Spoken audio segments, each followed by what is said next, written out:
सूरज की सुनहरी किरणें अभी उत्तर प्रदेश के एक छोटे से गांव अमरोली के खेतों पर ढंग से उतरी भी नहीं थी कि भागीरथ जी के घर में खलबली मच गई। वरुण, जो दिल्ली की एक बड़ी एमएनसी कंपनी में सूट बूट पहनकर लैपटॉप पर उंगलियां चलाता था, आज पसीने से लथपथ गाड़ी की रफ्तार को बेहद तेज किए इस गांव की तरफ भागा चला जा रहा था। उसे लगा था कि उसकी माँ आखिरी सांसें गिन रही है, पर यहाँ का नजारा तो कुछ और ही था। माँ, पिताजी, कहाँ हैं आप लोग? फोन पर ऐसा लग रहा था कि जैसे क्या ही हो गया है। मैं सब कुछ छोड़कर भागा चला आया हूँ। अरे मेरा लाल आ गया।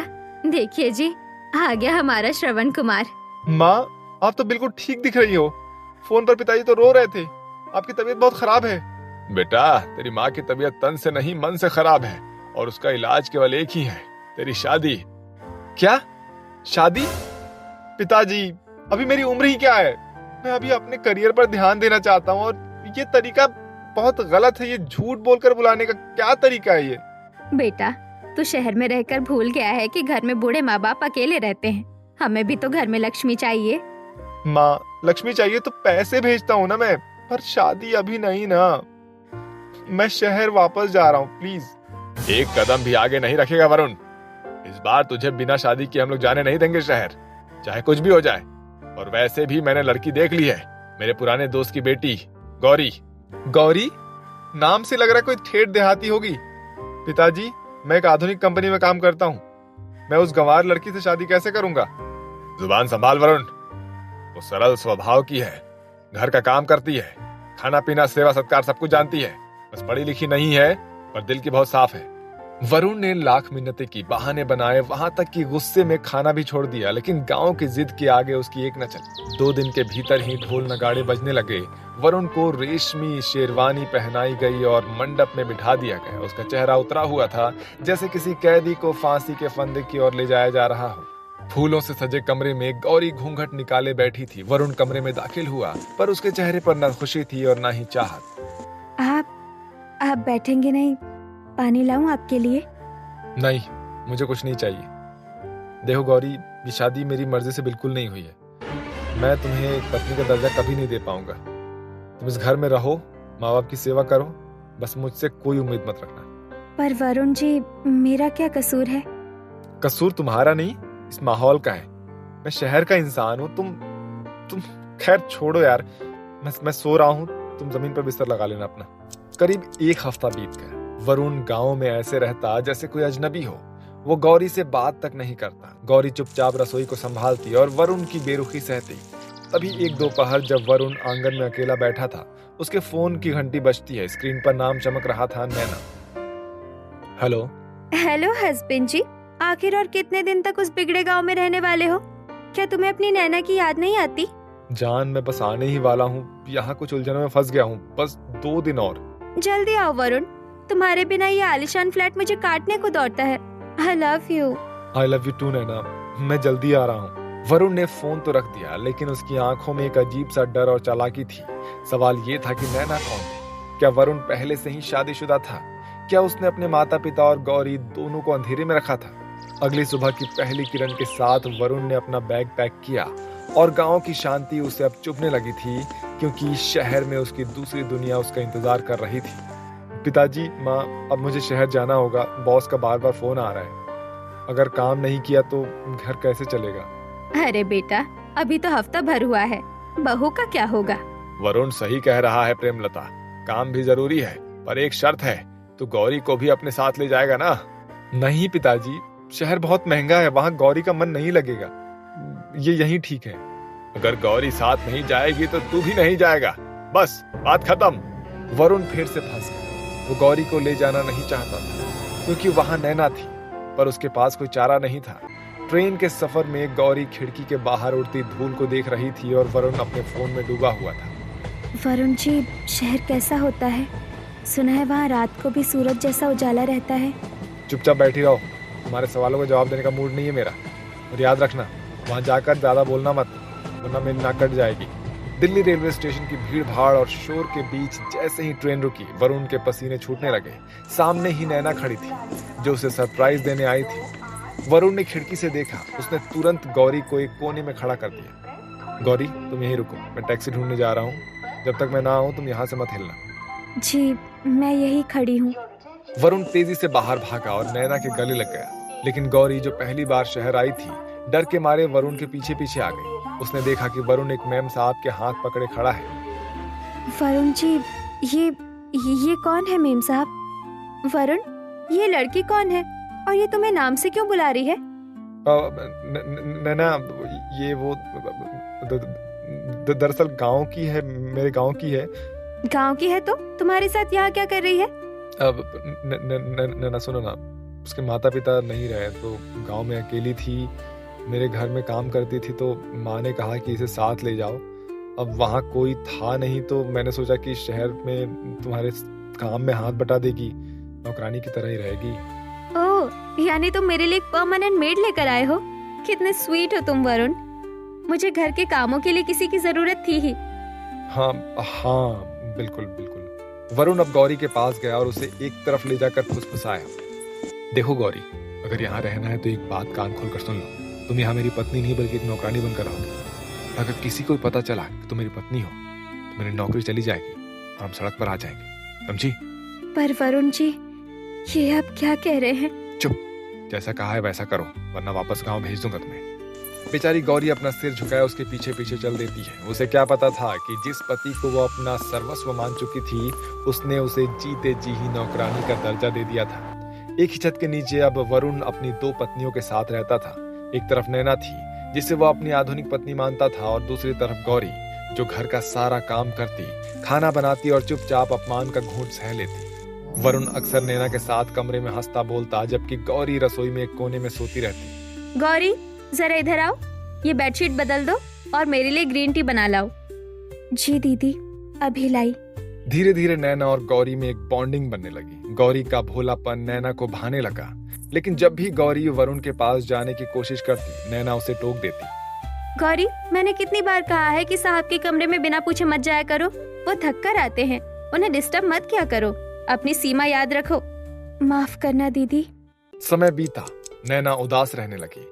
उसने डॉक्टर से अपनी जांच करवाई थी क्योंकि शादी के 2 साल बाद भी वो माँ नहीं बन पा रही थी। रिपोर्ट आई तो पता चला कि नैना कभी माँ नहीं बन सकती है। वरुण, मैं कभी माँ नहीं बन पाऊंगी। मेरा जीवन अधूरा रह गया। शांत हो जाओ नैना, कोई बात नहीं, हम एक दूसरे के लिए काफी हैं। गौरी ने यह सब सुन लिया। उसे नैना के लिए दुख हुआ। वो नैना के पास गई और उसके सिर पर हाथ रखा। दीदी, आप उदास मत होइए। भगवान जो करता है अच्छे के लिए करता है। तुम क्या जानो गौरी, तुम्हारा तो पति भी नहीं है। तुम तो बस काम करना जानती हो। माँ बन पाने का दर्द एक औरत ही समझ सकती है। कुछ दिनों बाद अचानक गौरी की तबीयत बिगड़ने लगी। सुबह सुबह उसे उल्टियां होने लगी। नैना ने यह देख लिया। गौरी, ये तुम्हें क्या हो रहा है? सुबह सुबह उल्टियां? कहीं तुम... नहीं दीदी, वो शायद रात का खाना भारी था। लेकिन एक दिन गौरी झाड़ू लगाते लगाते बेहोश हो गई। नैना ने तुरंत डॉक्टर को बुलाया। डॉक्टर ने चेकअप किया और मुस्कुराते हुए बाहर आई। बधाई हो, ये प्रेग्नेंट है। ये सुनकर नैना के पैरों तले जमीन खिसक गई। जैसे ही डॉक्टर गई नैना का गुस्सा फूट गया। गौरी, ये किसका बच्चा है? तू यहाँ मेरे घर में रहकर ये गंदा काम कर रही थी। किसके साथ मुंह काला करके आई है? बोल, कौन है इस नाजायज बच्चे का बाप? दीदी, ऐसा मत कहिए। ये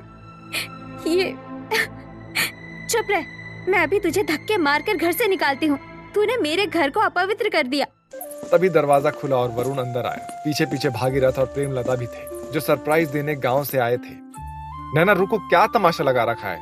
वरुण, देखो इस नौकरानी को, ये प्रेग्नेंट है। पूछो इससे कि किसका बच्चा है ये।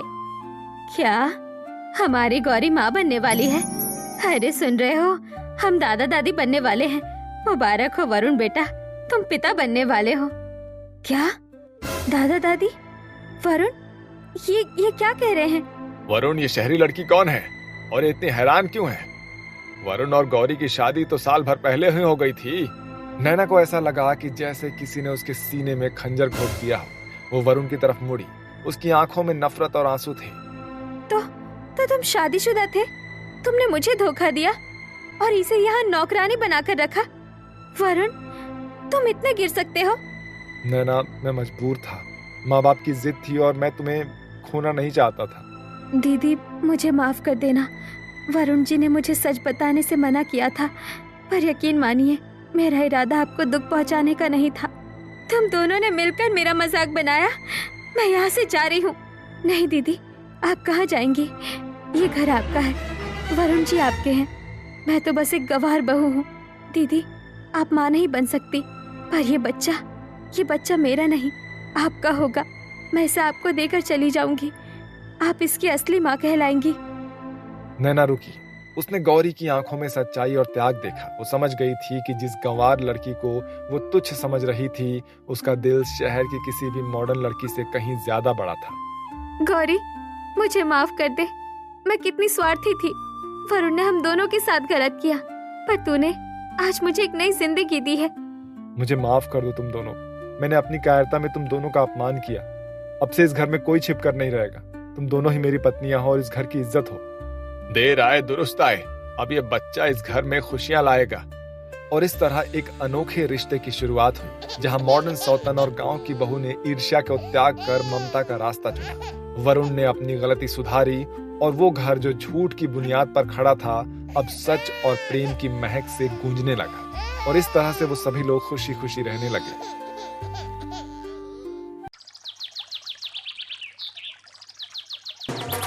अरे नाचो गाओ, आज मेरे गरीब दोस्त की शादी है। शादी में आज धूम मचा दो, धूम।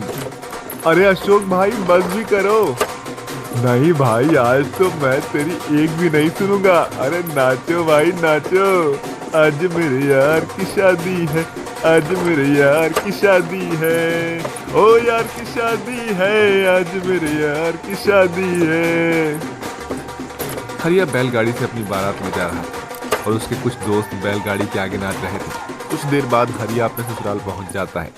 दरअसल लड़की के घर वाले भी गरीब थे, जो कि एक झोपड़ी में रहते थे।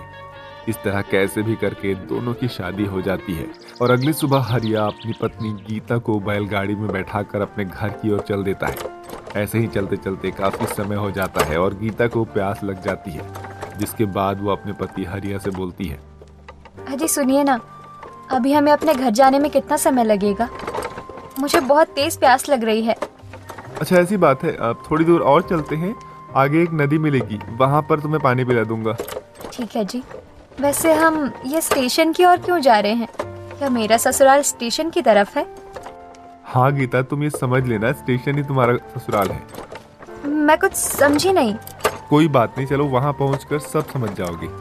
हरिया इस तरह गीता को अभी दिलासा तो दे देता है, लेकिन गीता को ये नहीं पता था कि वो जिस ससुराल की अभिलाषा कर रही है, उसे देखने के बाद उसकी आंखें फटी की फटी रह जाएंगी। कुछ देर बाद बैलगाड़ी ऐसे ही आगे की ओर चलती जाती है और रास्ते में एक नदी मिलता है, जहां हरिया पानी भर के लाता है और गीता को पिला देता है।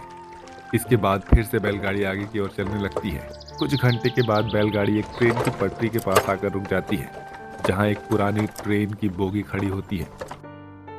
अजी, हम यहाँ क्यों आए हैं? क्या आपको सुसु लगी है, इसलिए आप यहाँ पर मुझे भी लेकर आ गए? अरे नहीं नहीं, दरअसल गीता, आज से यही तुम्हारा ससुराल है। आज से हम यहीं पर रहेंगे। ये ट्रेन की बोगी ही हमारा घर होगा। अरे आप ये कैसी बातें कर रहे हैं? आप तो मेरे ससुराल ले जाने वाले थे ना? गीता, मैं तुमसे कुछ छुपाना नहीं चाहता। मैं तुम्हारे मम्मी को ये पहले ही बता दिया था कि मैं एक ट्रेन की बोगी में रहता हूँ, और माँ जी को शायद इस बात से कोई एतराज भी नहीं था। क्या उन्होंने तुम्हें नहीं बताया था? नहीं, माँ ने तो मुझे ऐसा कुछ भी नहीं बताया। उन्होंने तो बस ये बताया था कि आपके आगे पीछे कोई नहीं है। तो क्या फिर तुम मुझे छोड़कर चली जाना चाहती हो? अरे नहीं नहीं, आप ये कैसी बातें बोल रहे हैं? आज से जैसा भी है, ये मेरा ससुराल है और आप मेरे पति। भला मैं आपको छोड़कर कहाँ जाऊंगी? आप छोड़िए इन सभी बातों को। आप देखिएगा, मैं इस ट्रेन की बोगी को भी इतना सुंदर बना दूंगी कि ये अच्छे खासे घर से भी बेहतर लगेगा। इसके बाद गीता ट्रेन के अंदर आ जाती है और साफ सफाई करना चालू कर देती है। कुछ समय बाद वो ट्रेन के अंदर ही एक तरफ रहने का बंदोबस्त कर लेती है तो दूसरी तरफ रसोई बना लेती है। कुछ देर बाद जब हरिया ट्रेन के अंदर आता है तो वो ये सब देखकर चौंक जाता है। अरे वाह गीता, तुम तो सच में बिल्कुल जादूगरनी निकली यार। तुमने तो सच में चमत्कार ही कर दिया। आखिर पत्नी किसकी हूँ? आपकी ना, तो कमाल तो करूंगी।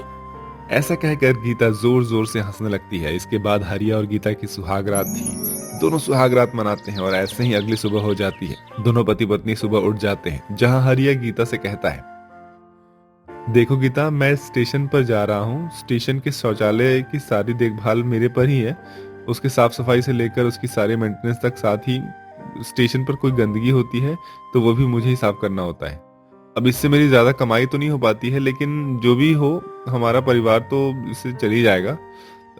बाकी मैं बीच बीच में यहाँ आता रहूंगा। तुम एक काम करना, थोड़ा ध्यान रखना अपना। ठीक है, आप ध्यान से जाइएगा। बाकी आप रात में थोड़ा जल्दी आने की कोशिश कीजिएगा, क्योंकि मुझे आपसे बहुत सारी बातें करनी है। इसके बाद हरिया काम पर चला जाता है। उधर हरिया रेलवे स्टेशन पर झाड़ू लगाता है तो इधर गीता ट्रेन को और भी बेहतर अपने ससुराल को बनाने की कोशिश करती है। ऐसे ही रात हो जाती है और हरिया थका हारा घर आता है, जहाँ गीता ने उसके लिए पहले से ही खाना बनाकर रखा होता है। गीता कई महीने बीत गए थे घर का खाना खाए हुए, क्योंकि जब भी मैं काम से लौटता था तो खुद ही कच्चा पक्का बनाकर खा लिया करता था। उसी को खाया करता था और जैसे तैसे करके सो जाया करता था। लेकिन जब से तुम इस ट्रेन में आई हो ना, सच में मेरे तो भाग्य ही खुल गए हैं। खाना खाने के बाद दोनों आपस में बातें करने लगते हैं। जी, मैं आपसे एक बात पूछ सकती हूँ? आखिर हुआ क्या था आपके साथ? मैंने सुना था कि आपके पास तो अपना खुद का जमीन और घर था, फिर आपकी यह हालत कैसे हो गई? मुझे कुछ समझ में नहीं आया। गीता, तुम मेरी पत्नी हो और तुमने मेरे इतने मुश्किल परिस्थिति में मेरा साथ नहीं छोड़ा, इसलिए मेरे निजी जीवन और मेरे अतीत में क्या हुआ उसे जानने का तुम्हें पूरा पूरा हक है। देखो, दरअसल आज से 3 साल पहले मैं अपनी माँ के साथ कांचीपुरम गांव में रहता था। मेरी माँ काफी बीमार थी। अरे बेटा, तू मेरी इतनी फिक्र क्यों करता है? अब तो मैं बूढ़ी हो चुकी हूँ। तू अगर ऐसे ही मेरे ऊपर दवाइयों के चक्कर में पैसे लुटाएगा तो एक दिन तू कंगाल हो जाएगा, कंगाल। अरे माँ, आप ये कैसी बातें कर रही हो? भला कोई माँ अपने बेटे को कभी गरीब होने दे सकती है क्या? हाँ, आप फिक्र मत कीजिए, आप ठीक हो जाएंगी। डॉक्टर साहब ने बताया कि आपके लीवर में इन्फेक्शन है, ऑपरेशन करवाना होगा बस। ऑपरेशन? बेटा, इसमें तो बहुत पैसे लग जाएंगे। तू क्यों इतना फिक्र कर रहा है? देख, अब मेरी उम्र हो चली है, कुछ दिन की और मेहमान हूँ मैं बस। माँ, आप ये बेकार की बातें मत कीजिए ना। और हाँ, मैं खेत पर जा रहा हूँ, ठीक है? अगर लेट से पहुंचा तो लाला जी मुझ पर गुस्सा करेंगे। मैंने खाना बना दिया है, आप समय पर खा लीजिएगा, ठीक है? और दवाई भी टाइम पर ले लीजिएगा प्लीज। ठीक है बेटा, जा, और थोड़ा ध्यान से जाइयो। इसके बाद हरिया लाला के खेत पर चला जाता है और वहां पर काम करने लगता है। कुछ समय बाद वहां पर लाला आता है। और हरिया, घर में सब कुशल मंगल तो है ना? तेरी माँ कैसी है अभी? हाँ हाँ लाला जी, सब बढ़िया है, मतलब बस आपकी कृपा है। चल ठीक है, फिर मन लगाकर काम कर और 2 पैसे कमा। मैं भी यही देखना चाहता हूँ। जी लाला जी। दरअसल लाला की नजर हरिया के पुश्तैनी जमीन और घर पर था। वो कई सालों से उसे हड़पने का मौका ढूंढ रहा था, लेकिन उसे आज तक कोई भी मौका नहीं मिला था। तभी एक दिन अचानक हरिया का दोस्त अशोक भागता हुआ आता है और हरिया से कहता है, अरे हरिया भैया, गजब हुई गवाह। क्या हुआ अशोक भाई? भैया, आपकी माताजी के पेट में बहुत तेज दर्द हो रहा था। मैंने जैसे तैसे करके उनको अस्पताल तो पहुंचा दिया, लेकिन वहां पर डॉक्टर बता रहे हैं कि उनका जल्दी से जल्दी ऑपरेशन करना पड़ेगा, वरना उनका बच पाना बहुत मुश्किल है। और डॉक्टर ने पूरे 5 लाख का खर्चा बताया है। क्या 5 लाख? अब मैं इतने सारे पैसे का इंतजाम एक साथ कैसे करूंगा? हरिया भाई, मेरे पास भी इतने पैसे नहीं है कि मैं आपकी मदद कर सकूं। आप एक काम कीजिए ना, लाला जी से बात कीजिए, वो बहुत अच्छे हैं और वो आपकी मदद जरूर करेंगे। तुम सही कह रहे हो, मैं अभी जाता हूँ लाला जी के पास। ऐसा कहते हुए हरिया लाला जी के घर पर पहुंच जाता है, जहां लाला हरिया से कहता है, देखो हरिया बेटा, मैं तुम्हारी मदद तो करना चाहता हूँ, लेकिन तुम्हें तो पता है ना कि मैं एक लाला हूँ और कोई भी काम फ्री में नहीं करता हूँ मैं। और तुम्हें 1-2 हजार तो नहीं चाहिए, बल्कि 5 लाख रुपए चाहिए। अब मैं किसकी गारंटी पर इतने सारे तुम्हें पैसे दूंगा? लाला जी, मैं एक एक पाई आपकी यहाँ पर काम करके उतार दूंगा, बस आप मुझे 5 लाख रुपए दे दीजिए। नहीं, मैं इस तरीके से तो तुम्हें पैसे नहीं दे सकता हूँ। हाँ, एक काम कर सकते हो तुम, अपना जो घर है ना, मेरे यहाँ पर गिरवी रख दो। क्या इसके लिए तुम तैयार हो? हरिया को कोई और रास्ता नहीं सोचता है और वो लाला की ये बात मान लेता है। ठीक है लाला जी, मैं अपना घर और जमीन गिरवी रखने के लिए तैयार हूँ। लाला ये बखूबी जानता था कि हरिया अभी बहुत ही परेशान है और वो बिना कुछ पढ़े ही इन कागजों पर साइन कर देगा। इसलिए वो कागज पर गिरवी का नहीं बल्कि अपना मालिकाना हक कागज पर लिखवा रखा था और हरिया बिना कुछ पढ़े ही उन कागजों पर साइन कर देता है और 5 लाख रुपए लेकर वहां से अस्पताल चला जाता है। देखिए, आपने पैसे लाने में काफी देर कर दी। अगर आपने अपनी माता जी को पहले ही एडमिट करवा दिया होता तो शायद ऑपरेशन करवा लेते और वो आज जिंदा होती। हरिया ये बात सुनकर बहुत ही टूट जाता है, जिसके बाद वो अपनी माता का अंतिम संस्कार करवाता है। फिर उन 5 लाख रुपए को लेकर लाला जी के पास जाता है, जहां लाला उससे 5 लाख रुपए भी ले लेता है और वहां से उसे भगा भी देता है। और इस तरीके से लाला ने मेरे साथ धोखाधड़ी किया और मैं कानूनी तौर पर भी लाला से नहीं लड़ सकता था, क्योंकि कानूनी रूप से मेरा घर और मेरा जमीन अब उसी के नाम पर है और 5 लाख रुपए मैंने उसे वापस जो किया है उसका कोई गवाह भी नहीं था मेरे पास। चलिए हरिया जी, अब तक जो हुआ सो हुआ। अब हमें अपने जीवन में आगे बढ़ना है। उस लाला ने जो किया उसके किए की सजा ऊपर वाले जरूर उसे देंगे। लेकिन मैं आपसे एक बात कहना चाहती हूँ। हाँ बोलो ना गीता, क्या कहना चाहती हो आप? आप स्टेशन पर ये काम छोड़कर कोई और काम कीजिए। एक काम करते हैं, हम और आप दोनों मिलकर रेलवे स्टेशन पर एक चाय की स्टॉल लगाते हैं और सभी को चाय पकौड़े बेचते हैं। इससे हमारी स्थिति जल्दी से अच्छी हो सकती है। हाँ, कहे तो तुम सही रही हो। अब हम यही काम करेंगे। इसके बाद गीता और हरिया मिलकर रेलवे स्टेशन पर एक चाय और पकोड़े का स्टॉल लगा देते हैं। उनके चाय पकोड़े का व्यापार काफी अच्छा चलता है और वो इसी तरह से अपनी जिंदगी को बदलने की